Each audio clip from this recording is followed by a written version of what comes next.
Hello, hi, akkam jirtan nagaa keessanii hordoftoota chaanala koo. Hordoftoota chaanala koo antanis nagaa keessanii nagaa kooti. Har'a wanta tokko wajjin ilaallaa arras innis malattan akkamitti akka viidiyoo YouTube irraa buufatan wajjin ilaallaa jechuudha. Kutaa jalqaba wajjin ilaalleerra daawunloodarii homaatu fayyadamin akkamitti akka buufatan wajjin ilaalleerra jechuudha. Amma immoo daawunloodarii fayyadamne akkamitti akka buufan wajjin ilaallaa jechuudha kutaa kana keessatti. Marre isinis ni hordofaa chaanala koo like share naa godhaa subscribe godhaa viidiyooleen gadhiisu ilaalaa isiniin jedha. Hayyee itti deemna. Har'a immoo daawunloodarii an fayyadamee daawunlood godhuu barbaadu 4K video downloader jedhama. 4K video downloader jedhama. Isa kana immoo chaanala Telegram kan koora isinii kaa'eera. Achirraa buufattanii itti fayyadamuu dandeettan jechuudha. Akkamitti akka install godhan wajjin ilaallaa jira. Duraan dursine isa install godhannaa jechuudha. Isa install godhuuf click open install jennaanii jechuudha. Agartuu miti install ta'anii jira.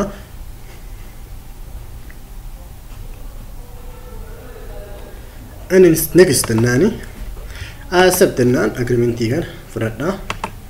San booda install jennaan jechuudha. Yes jedhaani.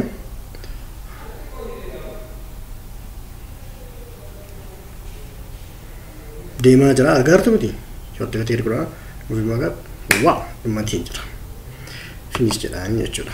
Amma install naa ta'eera inos birannaa dhufe jechuudha isa kana. Agartuu miti birannaa dhufeera. San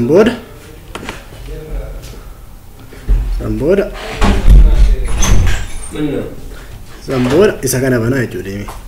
Isa kana banaa. Waalaikum salaam. Isan banaa. Isa banaa. Ta'an deema. Oban inni kana fakkaata fuulli isaa. San booda isa minimize godhee akkuma duratti Google koo banadhaa intarneetiin jiraachuu qaba. Google yoo fayyadamuuf ta'an ta'e. YouTube.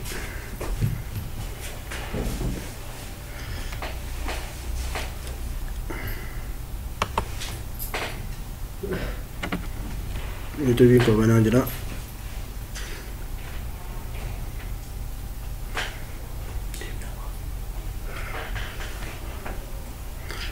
Mr. Bean dhufe ammallee fakkeenyaaf waan biraa buufachuu danda'a fakkeenyaaf kana waan chaanala jirtu bira gadhiisu buufachuu barbaade JS Tube jedha. JS Tube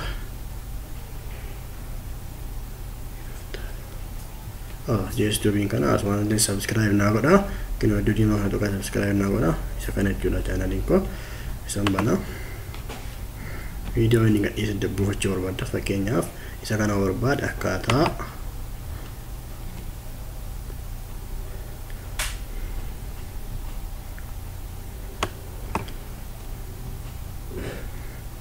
akkaataatti USB put godhan kana buufachuu barbaade akkuma dura isin jedhan linkii asii barbaade asii copy godha.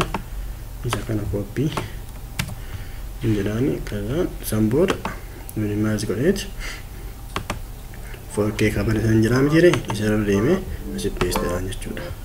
Deemaa jira pressing godhaa eddanii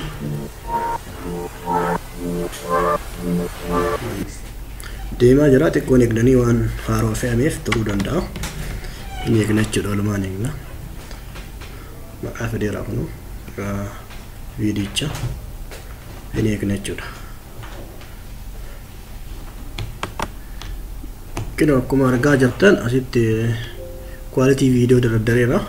Isin quality barbaaddan filattanii godhachuu dandeettan jechuudha. Fakkeenyaaf kana HD kana barbaadota high definition kana godhee download jechuu danda'a jechuudha.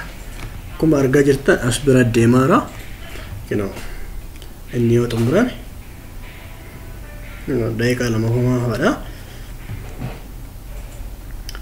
Yoo xumurame isa eessaa argattu inni download ka'ee xumurame yookaan as bira ishee hojjechuu dandeettanii yoo xumurame fida waan ta'eef yookaan immoo akkuma kana iskiriineet bishenne video san booda 4K kana keessenne yeroo gargaartame akkaataa waan jedhu kun ni dhufa jechuudha. Akkasuma banattanii itti fayyadamuu dandeettanii waan na hordoftaniif galatooma. Channel kan koo subscribe na godhaa, share godhaa, like godhaa. Video biroo wal agarraa, turtii gaarii. Bye. Dagatinaa subscribe godhuu.